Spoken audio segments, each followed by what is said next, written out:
Neste vídeo, um texto publicado no jornal Mensageiro da Paz, em maio de 1938, falando sobre a vida particular e pública do pregador. Seja bem-vindo ao Diário Pentecostal Historiando, análise histórica e crítica sobre o movimento pentecostal brasileiro. Se inscreva no canal e siga nossas redes sociais. O povo que não conhece a sua história está condenado a repeti-la. A convivência do pregador com os outros obreiros do Evangelho. O salmista disse: ó, quão bom e quão suave é que os irmãos vivam em união. Salmo 133:1. Tem uma importância singular a união entre os trabalhadores na igreja e no campo em geral. Um ministro forte e unido faz uma igreja forte. Um ministério dividido divide a igreja. Davi disse que é bom e suave os irmãos viverem em união. A união faz a força. O pregador deve, em primeiro lugar, ser unido, sim, bem unido com Jesus, mas também não se deve esquecer de aguardar a unidade do Espírito pelo vínculo da paz para com os outros obreiros do Evangelho. Efésios 4:3. Os pregadores devem falar bem uns dos outros e ajudar uns aos outros, mas infelizmente há os que gostam de maltratar os seus companheiros de luta. Deus nos guarde, irmãos.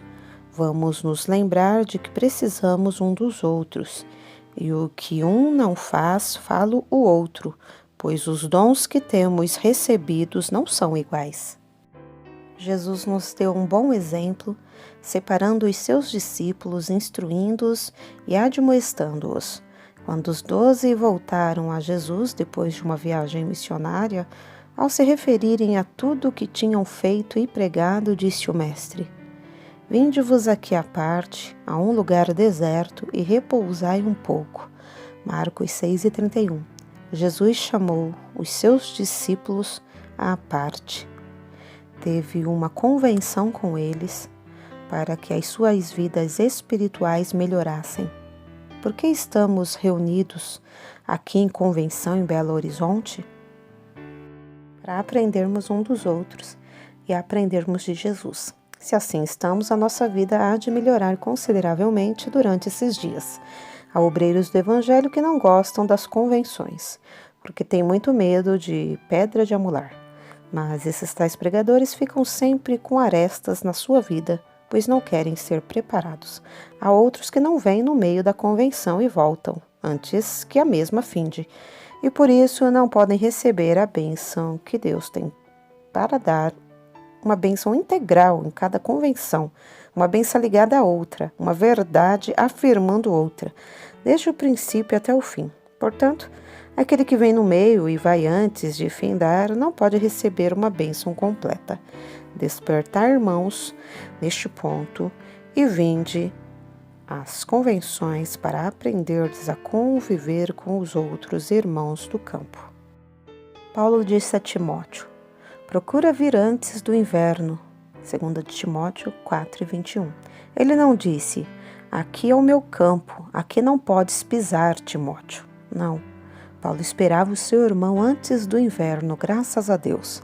Se estamos bem com Deus e com os irmãos, desejamos tê-los em nosso meio, pois nos sentimos bem na sua presença. Aleluia. Estudando as epístolas de Paulo aos seus companheiros de trabalho, compreendemos a vida íntima que ele vivia com os cooperadores, e por isso o Senhor lhes dava grande vitória por onde quer que passassem. Permaneça o amor fraternal. Hebreus 13:1. A convivência do pregador com os descrentes.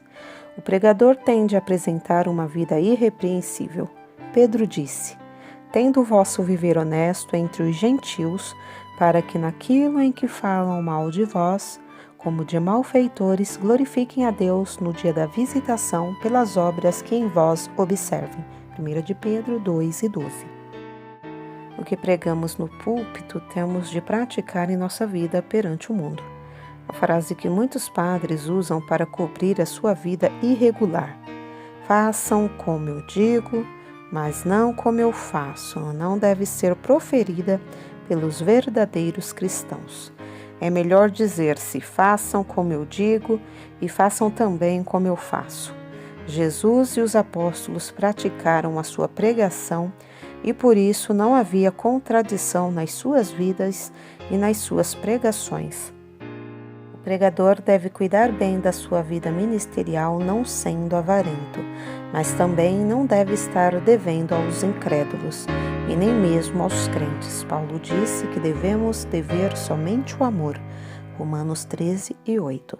O pregador que é visto por todos deve andar honestamente no meio dos incrédulos, não vestido com luxo, nem também como um maltrapilho, mas deve cuidar em tudo da sua vida para não atrair a atenção do povo a si, e sim à mensagem que tem recebido de Jesus.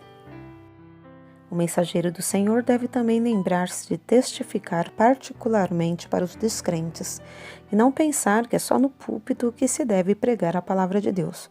Um servo do Senhor disse: aquele que não pode pregar para uma pessoa, não pode pregar para 1000. Jesus nos deu um bom exemplo neste sentido, pois falava às vezes a mais de 5.000 pessoas e falava também a uma só, como a Nicodemos, a mulher samaritana, a Zaqueu, a Levi e etc. Deus nos ajude, caros irmãos, cuidar bem da nossa vida particular para com Deus, para com a família, para com os cooperadores e para com os descrentes, a fim de servirmos melhor ao Senhor do que até agora. A vida pública do pregador. O pregador que cuida bem da sua vida particular, como acima temos mencionado, sabe em geral comportar-se com autoridade e segurança na vida pública. Quando Elias veio dos montes de Gileade, onde cuidava bem da sua vida para com Deus, então se manifestou ao rei Acabe corajosamente. Assim, fechando as nuvens com a sua palavra, pôs a chave no bolso e foi-se embora. 1 Reis 17, do 1 ao 7. Manifestou-se 3 anos e 6 meses após, reunindo o povo de Israel no Monte Carmelo, onde chamou fogo do céu, matou os falsos profetas, tirou a chave do bolso e abriu as nuvens, deixando a chuva descer sobre os montes e vales de Canaã. 1 Reis 18. Ó coragem maravilhosa! Ó poder extraordinário de um homem simples, mas que cuidava bem da sua vida particular. E o resultado foi que todo o povo bradava: só o Senhor é Deus, só o Senhor é Deus. Os pregadores que têm progresso e despertamento nos seus campos são os que sabem cuidar da sua vida particular e pública. João Batista, quando estava pronto para se manifestar ao público, veio como uma tocha de fogo e revolucionou toda a Judeia. Houve um despertamento maravilhoso onde pregava, pois o poder de Deus estava sobre ele. Mateus 3, do 1 ao 12. Por onde Jesus passava, pregava e operava, houve curas maravilhosas, salvação de multidões e alegria entre os remidos. Por quê? Porque ele sabia viver e receber poder do seu Pai Celestial. Quando estudamos a vida pública dos apóstolos e pregadores dos tempos remotos, ficamos admirados pelo seu progresso. Milhares de almas foram salvas, os paralíticos saltavam debaixo do poder de Deus e eram curados rapidamente. Atos 3, do 1 ao 9. Os apóstolos puseram as mãos sobre os que desejavam receber o batismo no Espírito Santo e estes eram batizados falando em novas línguas. Obtendo estas grandes vitórias, eles não se ensoberbeceram, antes se retraíram, foram orar e buscaram novamente o poder de Deus para a resistência de novas batalhas. Muitos, quando têm vencido numa luta, descuidam-se da vida particular, perdem o poder e ficam paralisados espiritualmente. O pregador, na sua vida pública, não deve imitar os outros pregadores. Isto é condenável.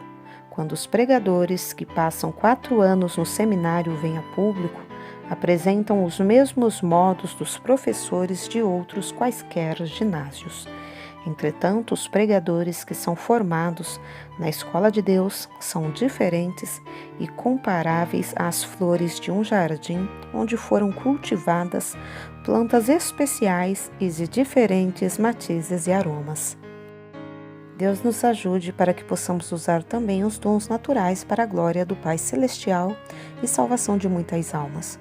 O pregador deve pregar a palavra de Deus em primeiro lugar, mas pode também tomar como figuras coisas da natureza e da vida prática. Neste sentido, Jesus nos dá um exemplo especial. Assim, quando se encontrava com os pescadores, falava-lhes de peixe. Quando se achava entre os sábios, falava-lhes do novo nascimento. Quando se avistou com a mulher que buscava água, falou-lhe da água viva. Se o pregador não quiser tornar-se velho na igreja, mas deseja conservar-se sempre novo, para que a igreja e o público tenha sempre interesse em ouvi-lo, deve então procurar tirar alguma coisa do texto que lê. Porque cada passagem da Bíblia tem uma riqueza enorme. É como uma mina inesgotável. O pregador deve orar também para saber onde começar e onde findar sua pregação, a fim de não fazer mistura que ninguém entende. Fique ele também mais tempo de joelhos antes do culto do que no púlpito. Aí a igreja sentirá ainda fome quando ele disser amém. O pregador deve pregar Cristo e não falar contra as denominações, pois isto é comida fraca e que também não engorda as ovelhas magras. Não deve o servo do Senhor pregar em todo culto contra a Igreja Católica e contra os ídolos, mas pregar a Jesus Cristo e este crucificado, para que as almas possam receber alguma coisa melhor do que a idolatria. Além disso, requer-se de nós, dispenseiros, que cada um se ache fiel. 1 Coríntios 4:2.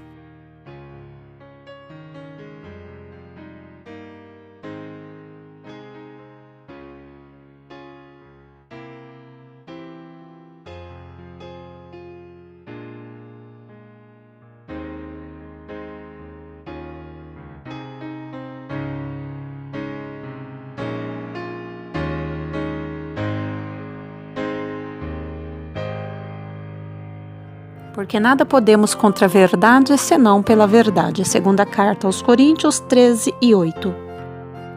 Se você gostou do conteúdo deste vídeo, se inscreva no canal, deixe o seu joinha, compartilhe e ative o sininho para receber do YouTube as notificações dos novos vídeos.